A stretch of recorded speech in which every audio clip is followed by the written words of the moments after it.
tu arrives dans des rues que tu ne connais pas et tu cherches les traces et les vestiges. Comment tu fais? Est-ce que tu peux nous raconter comment tu as fait? Oui, ouais. Il faut dire aussi que j'ai fait, je l'ai fait, j'ai fait tout le temps, pas qu'aujourd'hui, des exercices de reconnaissance, non, dans les paysages, aussi avec les plus petits, hein, c'est pas important, avec, dans l'école, les écoles, à partir des plus petits. Et, parce qu'en effet, moi je vois des choses, j'entends des choses, hein, des signes, mais les jeunes, encore les plus petits, ils entendent des signes différents. Hein. Là, c'est très important pour moi. C'est-à-dire peut-être une couleur. Hein. Une couleur, c'est-à-dire que si tu te promènes pas seulement dans la ville, et comme moi j'ai fait tout ça, j'ai commencé à faire tout ça dans la ville, en effet, parce que la ville, c'est les grands thèmes, non, des sciences humaines. Non. Toutes les sciences humaines sont confrontées à la ville. Mais je l'ai fait aussi au dehors de la ville. Et surtout, la posture, non, de la géohistoire, c'est une posture qui accompagne, non, dans une exploration, et accompagne avec l'idée que nous sommes tout le temps sur des limites, sur des frontières. En effet, non. Alors, pour moi, c'est important, à ce domaine, on fait ça. Pas seulement de voir les bâtiments, justement, il y a des très belles balades faites par les architectes à Paris, c'est une architecture, mais de rencontrer les gens qui sont là, de poser aussi des questions. Peut-être, c'est possible que tu rencontres des gens qui habitent là et qui ne connaissent pas du tout l'histoire des sites qu'ils habitent. Mais dans les rencontres, normalement, il y a des choses qui sortent. Parce que la question de l'histoire orale, mais aussi l'histoire de la géohistoire, c'est de poser les bonnes questions à les choses que tu rencontres, à les choses que tu entends. Il faut poser les bonnes questions. Ce sont les bonnes questions qui... C'est quoi les bonnes questions? Ah oui, les bonnes questions, alors, les bonnes questions, ce sont justement la question des bonnes questions. Les bonnes questions, ce sont... alors, ce sont... Il faut reconnaître les écarts, je crois, les écarts du récit des gens, les écarts de l'histoire aussi, non? Les choses qui sont là, un peu abandonnées, un peu, non? Au dehors du présent. Pourquoi il y a justement un objet qui a habité notre époque, mais il est encore là? Pourquoi il y a un signe, non, qui n'est pas dans la modernité, absolument, non? Il n'est pas dans les décors, mais dans les décors d'aujourd'hui. Mais il est là. Pourquoi quelqu'un, peut-être, il garde justement une petite décoration, il garde, la manière italienne, il garde une photo sur les murs. Et pourquoi peut-être il n'y a personne qui garde plus rien, mais encore il y a des petits signes. Peut-être ça peut être aussi quelque chose sur le trottoir, hein, à l'entrée du bâtiment. Quelquefois tu trouves aussi des petits fers sur le bâtiment. Et là c'était encore un signe, oui, pour les chaussures, où tu posais les chaussures. Il faut justement regarder tout ça. Hein. Mais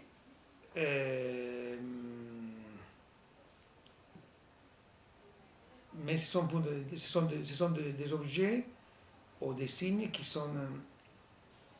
ne sont pas dans les décors urbains d'aujourd'hui. Aussi, il y a la question des silences. Là, c'est la question de la mémoire. Cioè, ce sont plus intéressants les silences que les choses non, qui arrivent direct. Les cinq sens. Oui. La géohistoire. Alors, regarder, écouter, sentir, goûter. Oui. Qu'est-ce que tu fais, par exemple, pour toucher les cinq sens? Oui, ben, souvent les odeurs sont importantes. Et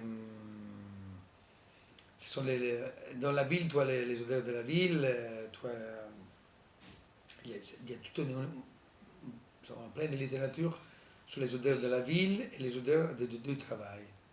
Hmm. Si on sort de la ville pour chercher toutes les traces de l'industrie, alors là, vraiment, c'est les odeurs acres de l'industrie, hein, c'est très important pour reconnaître les lieux. C'est vrai qu'il y a des endroits où tu entends les fers, pas aujourd'hui les charbons, mais tu entends du fer. Mais aussi peut-être tu peux entendre l'odeur de la terre. Mais moi j'ai besoin de faire un exercice de reconnaissance, que c'est mon scientifique. C'est reconnaissance des cultures des gens, bon, des histoires des gens. Alors, les odeurs en tout cas c'est important, parce que les odeurs de la cuisine, de les rues, tu la peux entendre encore aujourd'hui tranquillement. Hein?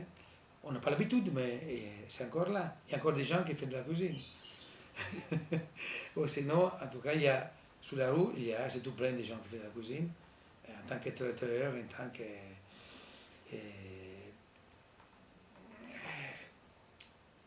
encore, il y a des écarts, oui. La ville, enfin, la ville est composée de lieux différents. Sinon, c'est pas une ville, c'est autre chose. Hein. C'est pas la ville. Peut-être, ça peut être que la ville du futur, c'est pas vraiment une ville. C'est tout standardisé, c'est standard. Mais, normalement, nous, on a les devoirs, je crois, aussi des devoirs de citoyenneté, non? De garder, non, la différence, je crois. Donc de chercher entre les choses standardisées ce qui n'est pas standardisé, qui est resté du passé et qui est approprié. Oui, c'est un devoir de citoyenneté, c'est-à-dire que dans les sujets c'est fait par une mémoire différente, des cultures qui se rencontrent tout le temps. Et là, c'est l'espace, comment en effet, non? Mais c'est nous qui arrivons à habiter l'espace pour qu'il nous apporte en effet des différences. Et les lieux c'est bien une distinction des lieux parce qu'en effet, à chaque lieu, tu retrouves une différence. Puis c'est clair, c'est les jeux de la ville, mais c'est les jeux des lieux partagés, non? Qui ont besoin d'être manipulés, de se faire manipuler. Sinon, il n'y a pas de rencontre. Hein. Sinon, ils sont tout à fait...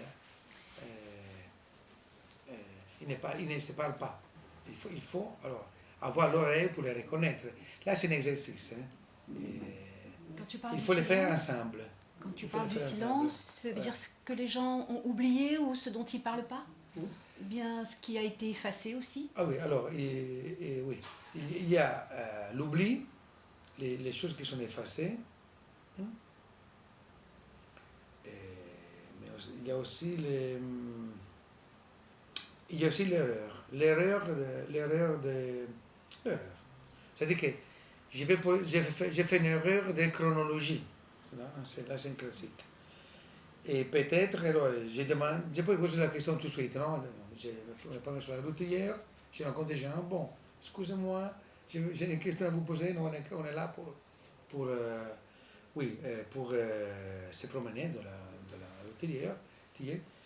Mais alors là, il y a un bâtiment, là, non, il y a... Mais quelle est l'époque? Vous savez pas?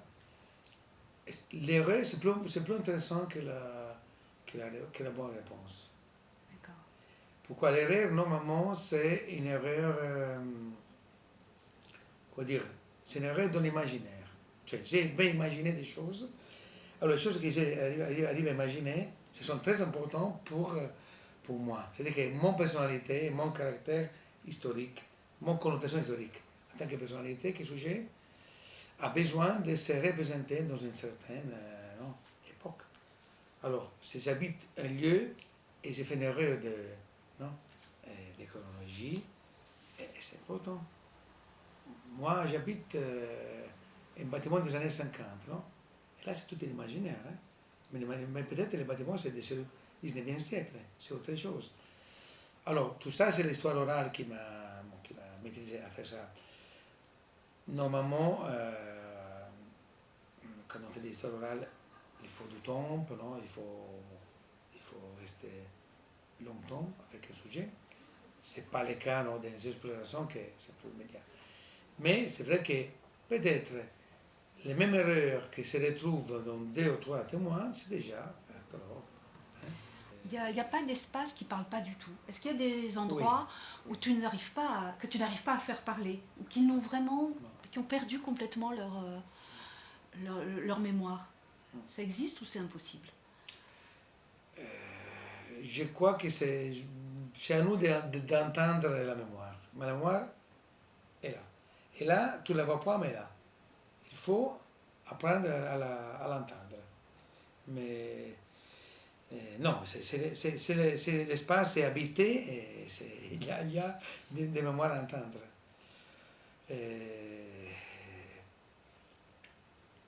C'est clair qu'il faut aussi maîtriser des codes. C'est la question. Il faut apprendre des codes. Des codes qui peut-être ne sont pas dans la formation non originelle que, des citoyens. On va dire. Il faut apprendre ça. Il faut apprendre à sortir de son bureau pour les historiens, apprendre à se promener dans la ville, à regarder des choses qu'on ne regarde pas d'habitude. Oui, mais vraiment, bon, je me souviens encore dans un quartier italien, encore un quartier industriel, non? J'ai pas mal voyagé dans les quartiers industriels.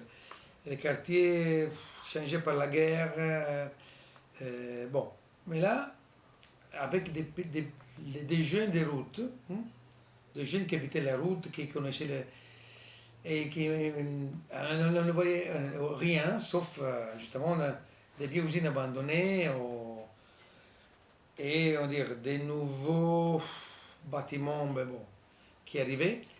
Et ils m'ont dit, bon, il y a des trous où on peut rentrer, et là, bon, en effet, ils connaissaient les trous, comme ça, au sous-sol. Ce sont les trous, c'était la mémoire, en effet, des bombardements. Bon, et normalement, tu ne les vois pas. C'est pour ça qu'il faut rencontrer les gens. Parce que souvent, il y a des gens qui connaissent des histoires sur les lieux que tu ne connais pas.